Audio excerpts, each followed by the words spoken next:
Before we dive into this incredible story, make sure you're part of our journey. Hit that subscribe button, turn on notifications, and get ready for a story that will leave you thinking. And if you love inspiring tales, a like goes a long way. Move that piece of junk. The words cut through the frigid morning air as sharply as the honking horns around him. Mike's hands trembled on the steering wheel of his 1998 Toyota, stalled in the middle of the busiest lane on Highway 405. Each failed attempt to restart the engine brought another wave of insults from passing drivers, their faces twisted with morning rage behind gleaming windshields. The morning commute had transformed into a gladiatorial arena.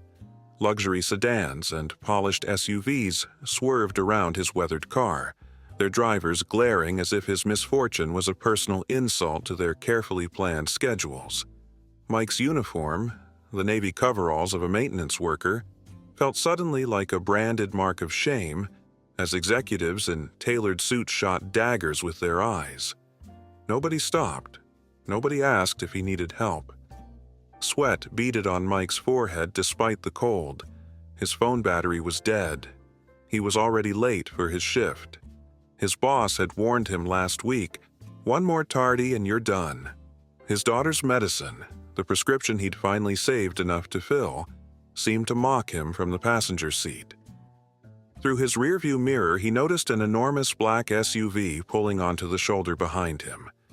The driver's door opened, and a familiar silhouette emerged that made traffic around them suddenly slow. If this moment made you feel something, imagine what's coming next. Hit that like button and stay with us. Subscribe now.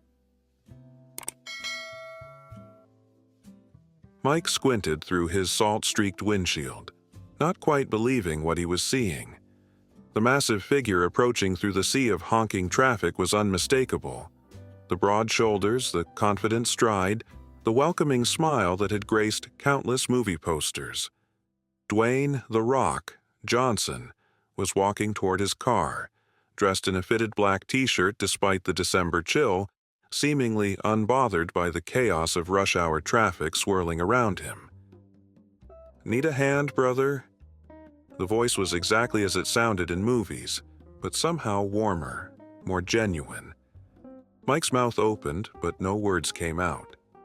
Johnson's smile widened as he reached the driver's side window. "Pop the hood for me." It wasn't really a question. It was a lifeline thrown when Mike was drowning in public humiliation. Behind them, phones were already emerging from cars. A woman in a Mercedes had stopped completely, her hazard lights blinking as she recorded the scene. Other vehicles slowed, creating a ripple effect of brake lights stretching back along the highway. The morning commute's angry symphony of horns was transforming into a curious hush, punctuated by the occasional disbelieving, "Is that really him?" floating through open windows. Mike fumbled with the hood release, his fingers clumsy with shock and embarrassment. Johnson stood patiently, seemingly oblivious to the growing audience of commuters who had forgotten their hurry. As the hood popped, he rolled his shoulders and bent to examine the engine with the focus of someone who knew what he was looking for. The same hands that had saved the world in blockbuster after blockbuster were now checking battery connections on a 20-year-old Toyota. "How long have you been stuck here?" Johnson asked, his voice carrying just enough to be heard by the nearest bystanders. "About 15 minutes, Mike replied, his voice cracking slightly. Nobody would stop. A man in a tailored suit leaned out of his Audi. "Some of us have important meetings to get to," he called, voice dripping with impatience. "Not all of us can afford to play roadside hero." Johnson straightened to his full height, turning slowly toward the voice. He didn't speak immediately, just fixed the man with a steady gaze. The highway seemed to hold its collective breath. Even the distant traffic noise seemed to dim, as if the city itself was waiting to hear what would happen next. "I have a meeting too," Johnson said finally, his voice level but carrying across the lanes of traffic. "With my daughter's school, but I'm thinking she'll learn more from this than from me sitting in a classroom for Parents' Day." He turned back to the engine, hands moving with surprising dexterity. Sometimes, the most important work isn't what earns you a paycheck. The suited man's face flushed red. He opened his mouth, then closed it, before finally rolling up his window and staring straight ahead. Around him, the atmosphere had shifted. What had been a scene of frustration and hostility was transforming into something else. A strange moment of shared witness. A woman in scrubs from a nearby car approached hesitantly, offering a bottle of water. Another driver called out that he had jumper cables if they were needed. Mike stood bewildered as the impromptu community formed around his broken-down car. Just minutes ago, he had been invisible, an obstacle to be cursed at and navigated around. Now, with one of Hollywood's biggest stars elbow-deep in his engine, he was the center of an unexpected moment of humanity in the middle of Los Angeles's most infamous highway. And all around them, the phones kept recording, capturing a different kind of action scene than Johnson's fans might have expected, one without special effects, stunt doubles, or second takes. Things are about to take a turn. Don't miss what happens next. Subscribe, like our video, and keep watching.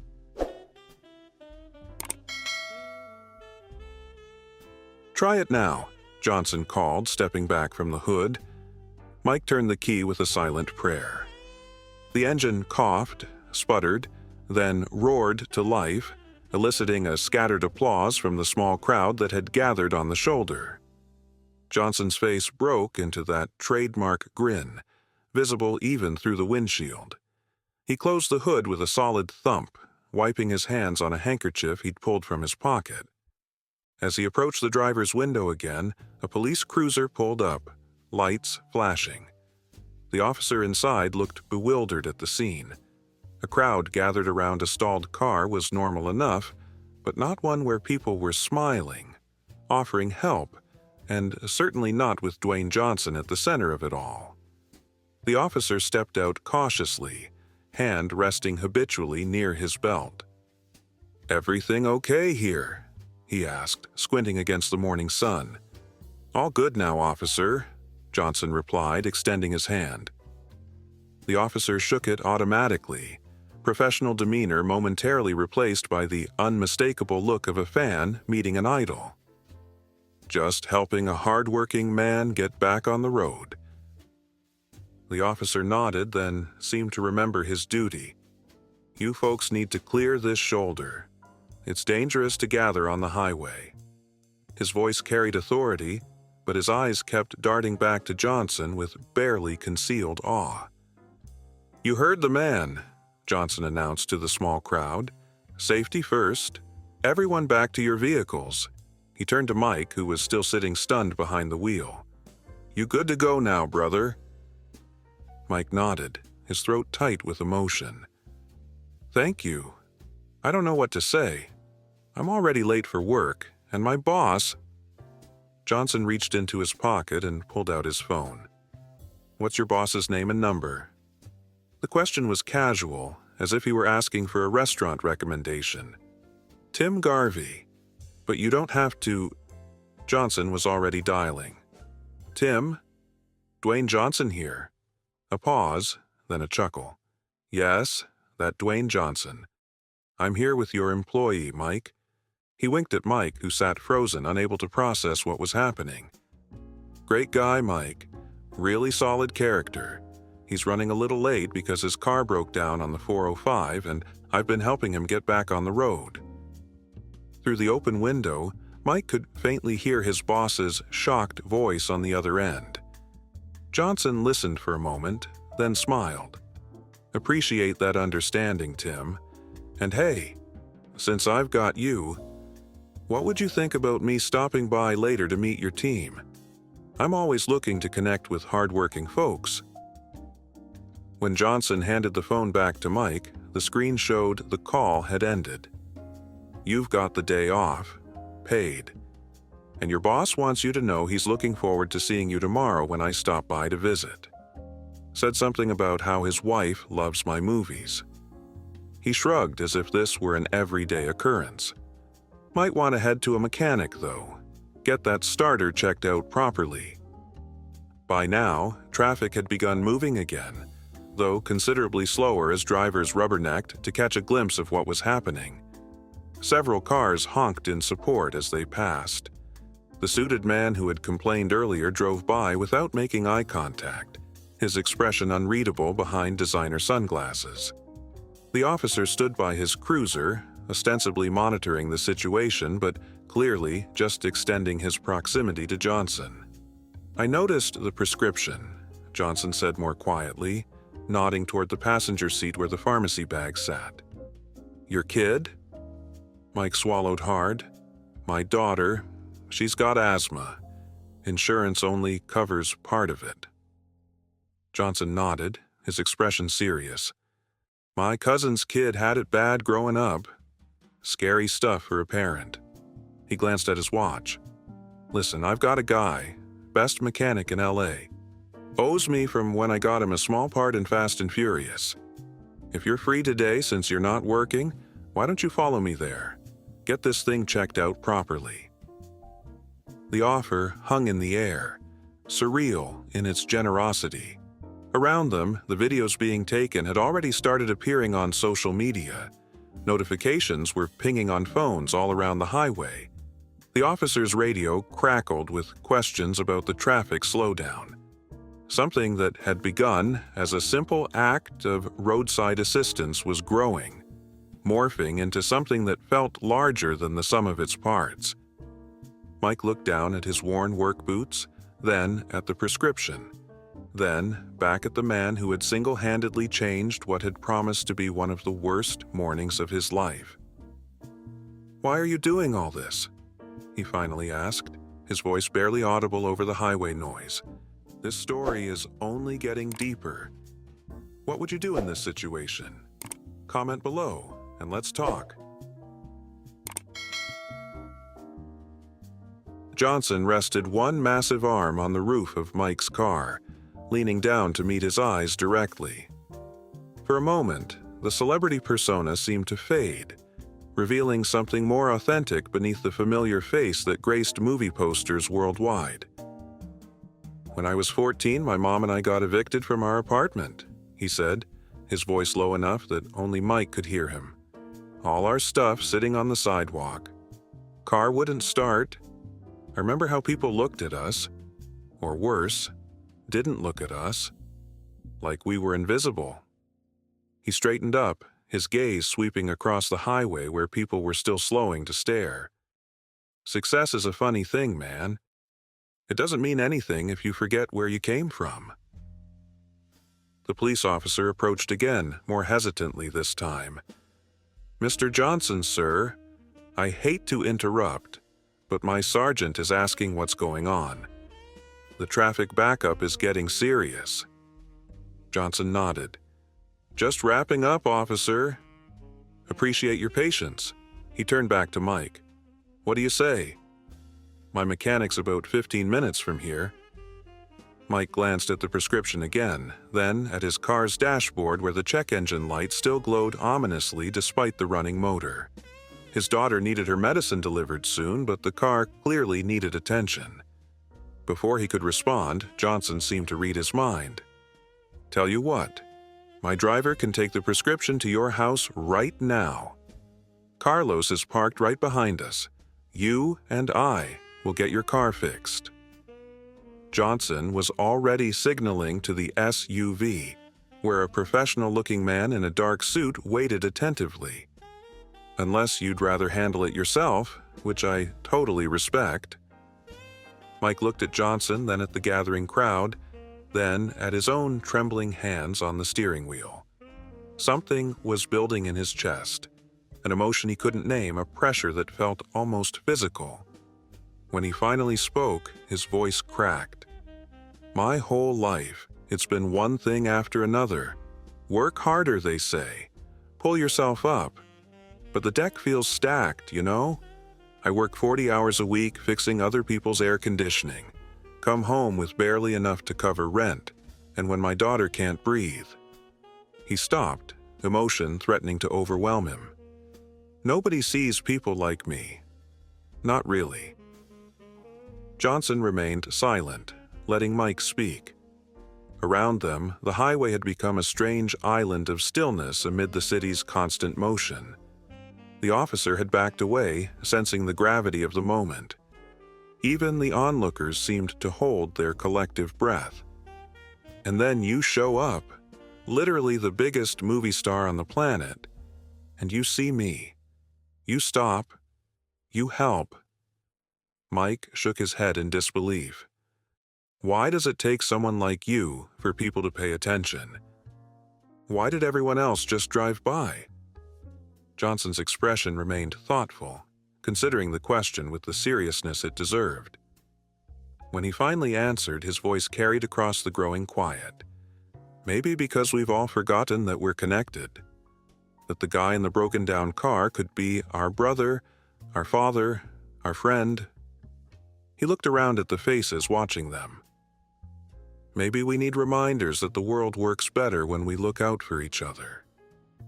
A woman stepped forward from the small crowd that had gathered on the shoulder. "I drive this route every day," she said, her voice carrying in the unusual quiet of the normally chaotic highway. "I've seen people broken down before. I always tell myself someone else will stop." She looked down, then back up, meeting Mike's eyes. "I'm sorry. We should be better than this." Others began to nod in agreement. A man in work clothes similar to Mike's called out, "I can follow you to the mechanic, too, just in case you need another hand." Another voice added, "I know a good pharmacy that delivers. My mom uses them. I can make a call."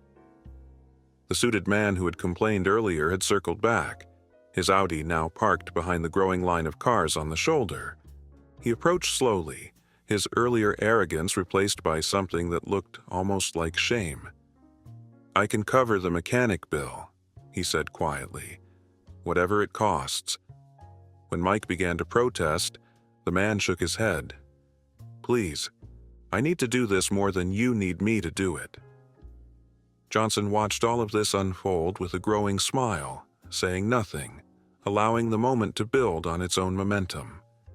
The transformation was palpable, from isolated individuals trapped in metal boxes to a community forming around a shared purpose. The officer, who had been communicating with his radio, approached again. "My sergeant's coming personally," he said, a note of wonder in his voice. "Says his kid has asthma too. Wants to know if there's anything he can do to help." He paused, glancing at the growing traffic backup. "Also says we should probably move this whole situation off the highway." Johnson laughed, the sound breaking the tension like sunshine after rain. "Officer's right. Safety first. Mike, what do you say we lead this caravan to get your car fixed? Looks like you've got a whole convoy of support now. It's not over yet. The best part is coming. Make sure you're subscribed so you don't miss it."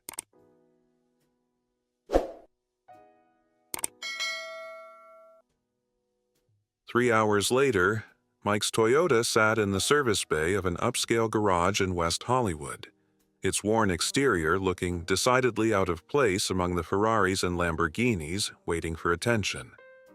The mechanic, a burly man who had indeed appeared in a blink-and-you'll-miss-it moment in one of the Fast and Furious movies, had diagnosed not just the starter problem, but several other issues that had been accidents waiting to happen.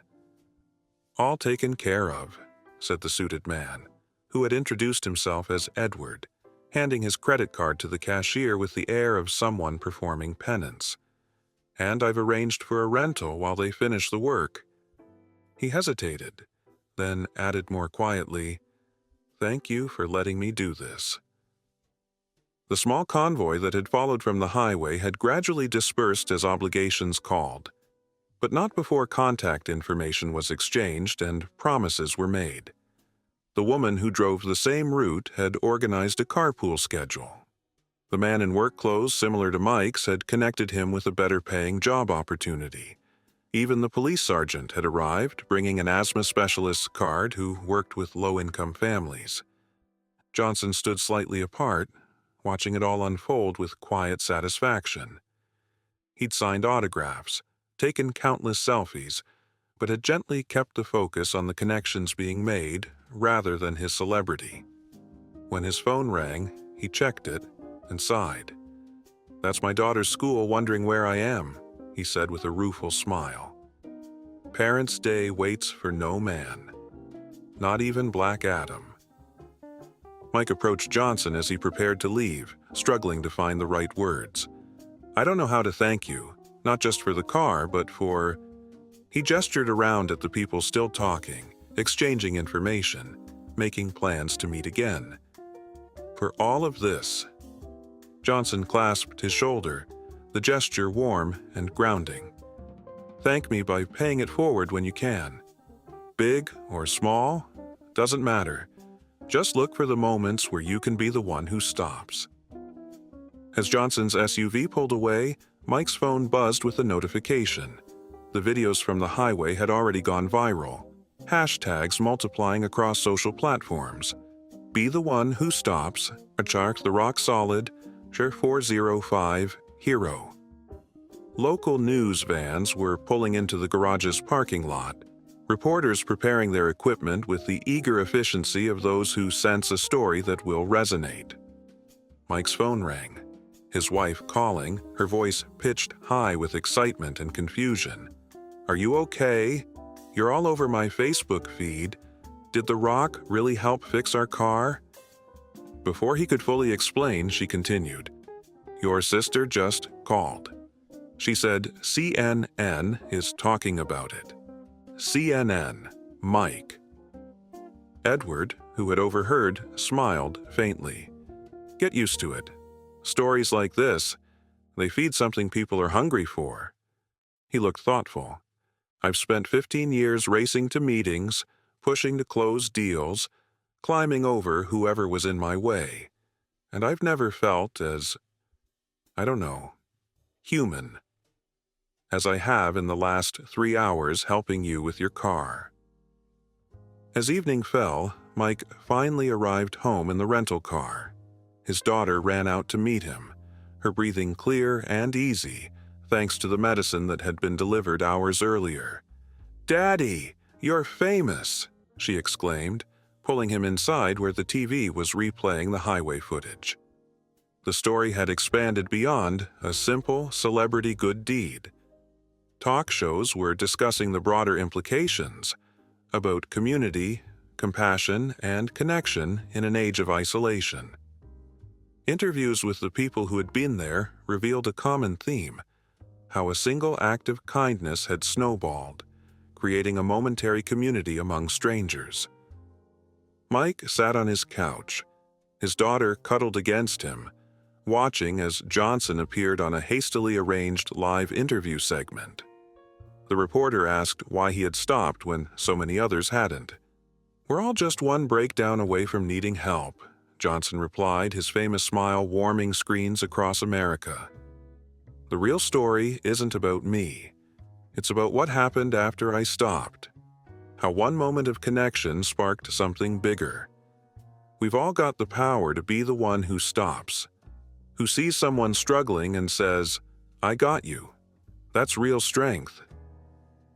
Later that night, as the media frenzy continued to build, Mike sat at his kitchen table looking at his phone.